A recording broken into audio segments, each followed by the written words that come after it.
Ann Smith, your state representative representing Plymouth, Hebron, and Holderness, and I'm here with Representative Howard Moffett to talk about net metering and some other energy-related pieces of legislation that have passed the House and Senate. Howard, now which district do you represent? Suzanne, I represent Merrimack District 9, which is the two towns of Loudoun and Canterbury. Great. And you're the Vice Chair of Science, Tech, and Energy. Yes. Excellent. Yep. Excellent. So he's our authority on net metering. Howard was the prime sponsor of House Bill 365, which had a strong bipartisan backing. It had Senate and House sponsors, both high leadership on the Republican side and on the Democratic side of the aisle. And unfortunately, the governor vetoed the bill, and we will be going back in September to try to override the veto. So tell us a little bit about what net metering is. Okay, I will do my best because it's a little quirky or nerdy or however you say that. Yeah, so and I'm going to interrupt if you get too far into the weeds and I can't understand you. Good, okay.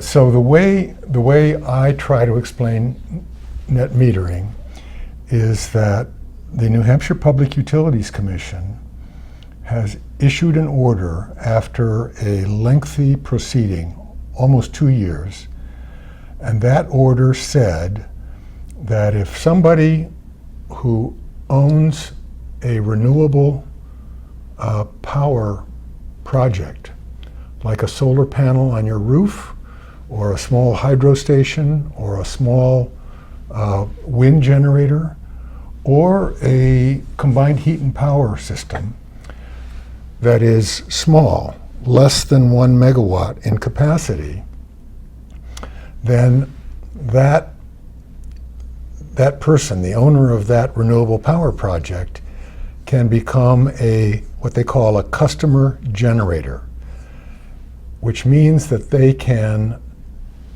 essentially produce their own energy, the energy that they need for their own internal requirements. Mm-hmm. So a home, a flower shop, you name it. And in that respect, they are a generator of their own power, but they can also sell the excess energy that they don't need for their own internal uses back onto the grid. So they are both a customer because they can take power from the grid, but they're also a generator because they are generating power.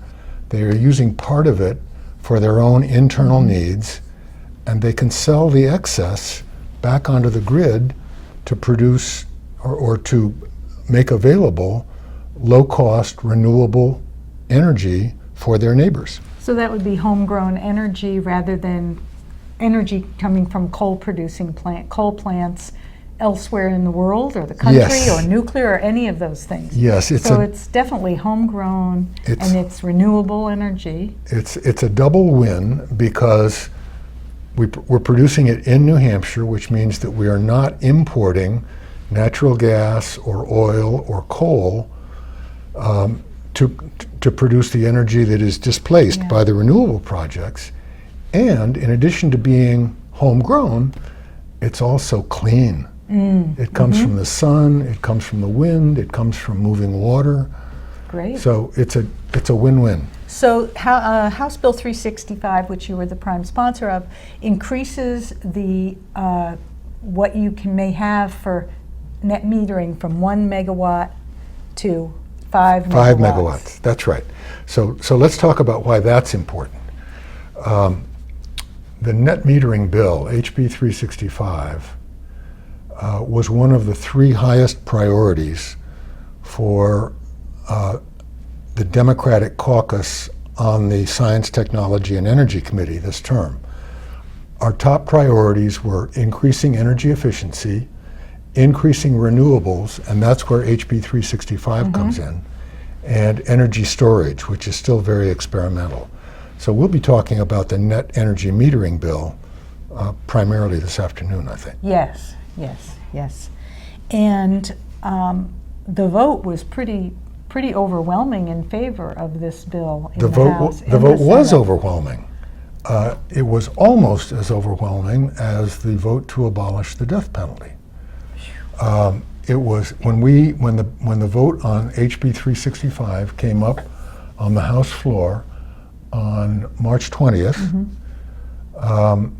People looked up to see the scoreboard after we punched our red and green buttons, and the vote was 254 in favor and 98 opposed.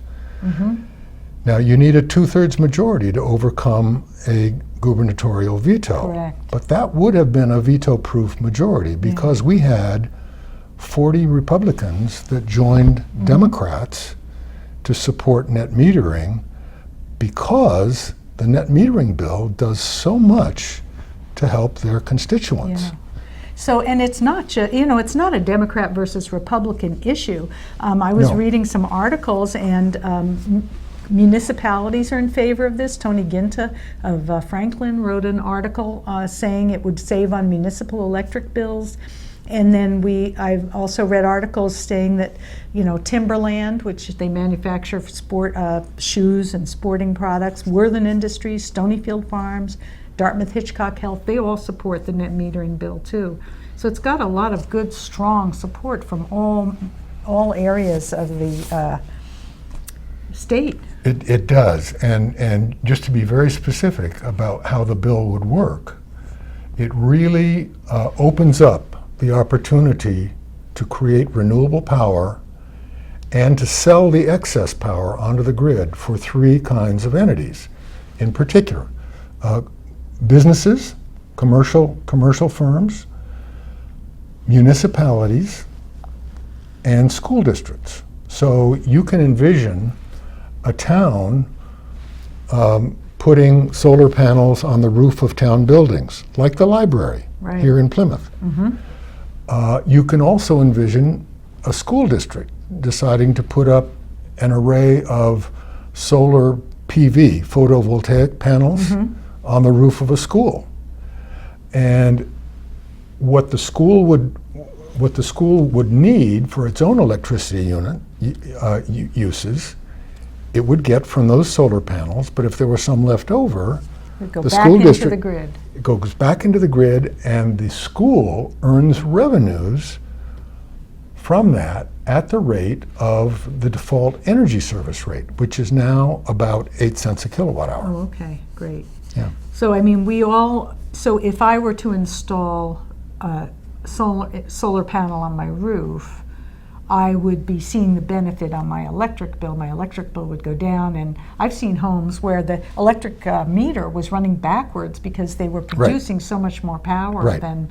And so this would allow more people to participate in that, and larger entities like municipalities, school districts. That's right, to participate. because when you talk about putting solar panels on your own roof, that's going to be a relatively small solar project. That's going to be less than 1 megawatt, maybe closer to 10% of a megawatt.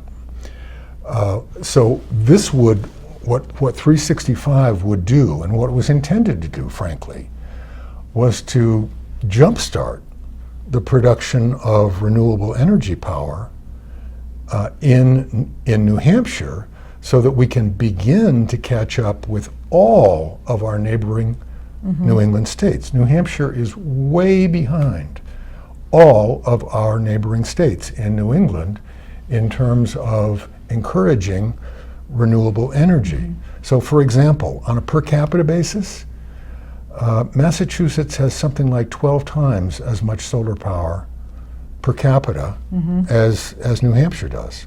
So not only is huge. Not only is it a lot more, but it's a lot more per capita. Right, right. And we definitely want to not be contributing to climate change. Right. And we definitely want homegrown power. We definitely want to have more renewables and less of the coal, the natural gas, oil, kerosene, all those fossil fuels. That's right, because right now, Suzanne, New England, which is an integrated grid, it's a regional grid, the state borders are not recognized in any way in the flow of electricity. It flows across state lines willy-nilly. And all of that is organized by and administered by the Independent System Operator of New England, sometimes called ISO New England. But the key thing right now, and the reason we need more renewable power, is that New England right now is getting 50% of its electric energy from burning natural gas. Now, natural gas is cleaner than coal and oil, but it's not nearly as clean as the sun, the wind, and moving water. You know, there are people who say that, you know, we live in a climate where we don't get enough sun. But I've also read that Germany gets most of their power from sun, and they're at a higher latitude than we are. That's right. And they have more cloudy days than we have, and it's working for them. So Yes. it seems like we should be just jumping on this bandwagon. That's right. And just to be fair and to put it in context, New Hampshire is never going to be Arizona or Southern Oh, no. California. Yeah. But even if the sun is only shining during the day, obviously, and let's say it shines half the days in the year, we can still take full advantage of the time when the sun does shine to produce power from the sun at times when our demand is highest, including hot summer afternoons when people have their air conditioners cranked up and the grid, there's more demand on the grid than any other time of the year. Yeah. It's pretty exciting. It is. It's great. Now, you know, if we could only have persuaded the governor not to veto it, I know. it would have been better. But now we're going to have to try to overcome his veto again, Right. and that's going to take a 2/3 vote in both houses. Right, Both the- House and the Senate. Both the House and the Senate. And we will be, you know, the legislative session ends this Thursday, unless the governor vetoes the budget, in which case we'll be back in July or August Yeah. for more fun.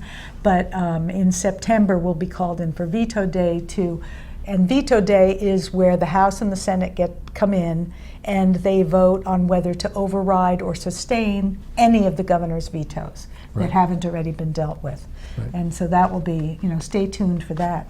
Another bill that's really important in our area is the biomass bill.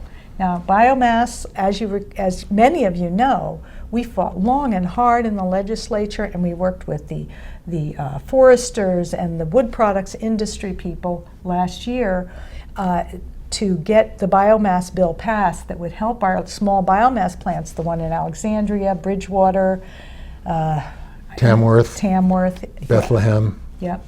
And the governor vetoed that bill, and we were able to override the veto. And that was a total bipartisan effort. People from the North Country, people who sell equipment to loggers Yep. in the southern part of the state. So it was huge. However, a suit was filed by a group called New England Ratepayers Association. That's right. That made Eversource say, or the Public Utilities Commission, you probably know more about this than I do. I'll stumble through and you can take over. You're doing fine. And said they could not implement the bill that would help the biomass plants because it was now in litigation. And all of the biomass plants are temporarily, we hope, shut down. Hopefully it will not be permanent because another bill has been introduced and has passed the House and Senate, correct? That's correct. And Suzanne, this is really interesting because those of you who may have been aware of the struggle over the biomass bill last summer and fall would remember that bill. It was SB 365 as opposed to this year's net metering bill, which is HB 365. HB is it originated in the House. SB, it means it originated in the Senate. Exactly. And Suzanne is precisely right. The governor vetoed both the biomass bill and the net metering bill that both chambers passed last year. We came back in September, on September 13. I'll remember it for a very long time. When the smoke cleared, we had overcome the governor's veto on SB 365 by exactly a 2/3 vote. It was 226 to 113 in the House. If we had lost one more vote, the veto would have been sustained. So it was a squeaker.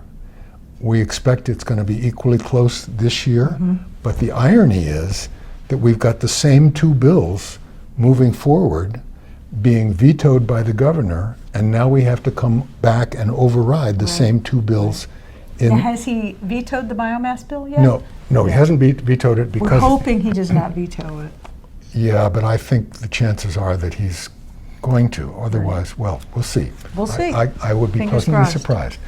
But he won't. That bill will not come to his desk until after June 27th, when we Have our final day. yeah, exactly. And the House and the Senate concur with each other, and we have a bill ready to go to his desk. Yeah, and this may be getting into the weeds a little bit more, so you can kick me under the table. But the biomass bill this year has been attached as an amendment to House Bill 183, which is another bill that I've sponsored. That bill would have simply called for a study committee on microgrids, which is a new concept that we could talk about some other time. But after the New England Ratepayers Association filed their lawsuit at the Federal Energy Regulatory Commission, asking FERC, the Federal Energy Regulatory Commission, to essentially declare that our state law, SB 365, the biomass bill, was preempted by federal law and couldn't be implemented because it would be unconstitutional under the Constitution. We don't believe that's right, but the problem is that the New England Ratepayers Association filed that lawsuit as a declaratory judgment action, and FERC can take its sweet time in deciding that issue. It's under no deadline to decide the issue, and in fact, it doesn't have any obligation to ever decide the issue. So it's literally tied up at FERC, and we had to find a different way to try to get help to the biomass plants. So this new legislation, which is the amendment, the Senate amendment to HB 183, the House microgrid bill, would provide that biomass plants, when they generate electricity using wood, wood chips, waste wood that comes off the forest floor, and that loggers take to the Biomass plants. to the biomass plants. When they sell that energy, they are also going to be selling what are called baseload renewable energy credits. And it's a different way of achieving the same result, but the issues are exactly the same as they were for SB 365 last year, the biomass bill. So SB 365, the biomass bill from 2018, is tied up in court, and it could be years before that is decided, which would mean our biomass plants would disappear, and our loggers and our forestry products industry will be in tough shape. Yeah, they can't survive without a market for waste wood. So this is a workaround to bypass that lawsuit. Exactly. And I think, did Jeb Bradley introduce that amendment? Yes, it's a Bradley amendment. And Senator Bradley. And those of us in the House Science, Technology, and Energy Committee, at least those of us who support the biomass industry, felt it was an excellent bill, and we readily acceded to the Senate amendment. Great. And so it will pass both houses, and the question is, does the governor veto it? And then secondly, if he does, can we override that veto? You know, like we did last year, by exactly the 2/3 number of votes required. I remember the beginning of September last year, there was a rally on the State House lawn, and there were the big burly loggers, there were the state legislators in their suits and in their legislative clothes. There were lobbyists fighting for the people who wanted the biomass plants. It was, and there were the people from all of the different industries that are affected by our forest products, that are logged in the state. Yes, and Senator Kevin Avard, Republican senator from Nashua, who was a strong supporter of Yep, biomass he was. and other renewable energy, he wrote a song for the occasion, and he sang that song while playing a guitar at the State House rally. It was amazing. It brought was down the great. house. It did. It was great. So we are feeling positive about the bipartisanship related to renewable energy and increasing renewable energy in New Hampshire. But we are hopeful that the governor will see the side of Republicans such as Tony Ginta from Franklin for the industries in the southern part of the state, like Stonyfield Farm, Mega Food, Timberland, the hospitals like Dartmouth Hitchcock. And cities and towns. And cities and towns who will benefit. I would love to see my town of Hebron. We have a huge area where a solar array could put up, but it's been so complicated to do. We could provide power to all of the town buildings. And Plymouth already has their water and sewer building, and their whole water and sewer have a huge solar array on top, and they're participating in net metering. Suzanne, there are over 30 municipalities, New Hampshire cities and towns, that are waiting for HB 365 to pass and go into effect because they want to use HB 365 to create their own renewable power, many of them by putting up ground-mounted solar arrays on top of landfills. Mm-hmm. Ooh. And that would be great. A lot of them it's just not worth it if they are limited to 1 megawatt right. to get the net energy metering credits from the NHPUC. But if it went to 5 megawatts, that would open up that possibility for over 30 New Hampshire cities and towns that are waiting for it right now, mm-hmm. to say nothing of the additional cities and towns that could benefit from it, right. but aren't aware of the opportunity yet. Call the governor's office now. Ask him not to veto House Bill 365 because it will benefit Plymouth, Holderness, Hebron, Yep. and all of our communities. Yeah. Well, unfortunately, he's already vetoed HB 365. But call your representatives and senators And ask them to override the veto on HB 365. Mm-hmm. And if he vetoes HB 183, ask them to override. That's the biomass bill. Ask them to override his veto of the biomass bill so that we can make sure that our loggers can keep working in the woods and that our biomass plants can open up again. Can keep buying waste wood from those loggers. Right. I mean, I talked to one logger who was like, what am I going to do with all the chips if I can't sell them to the biomass plants? They stay on the forest floor and they create more of a fire hazard. Yeah. And eventually they have a negative impact on the sustainability of our New Hampshire forests. Well, this has been really interesting. I think we kind of covered a lot of ground here. I would be remiss without mentioning Northern Pass. I have to mention Northern Pass.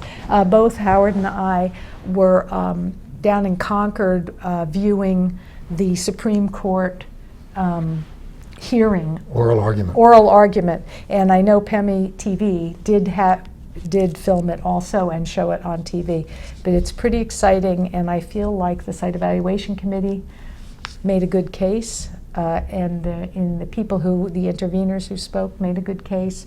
And so we have our fingers crossed that a decision will come down in the next month and not in the next year on that one. Right. So Howard Moffett, thank you for joining me here in Thank you, Plymouth, Suzanne. driving up from Canterbury, and being our words of wisdom guy here related to science, tech, and energy. I'm more the water quality person. Right. So. Well, it's my pleasure. I've really enjoyed this, so thank you for inviting me. And thank you, and keep watching. Thanks.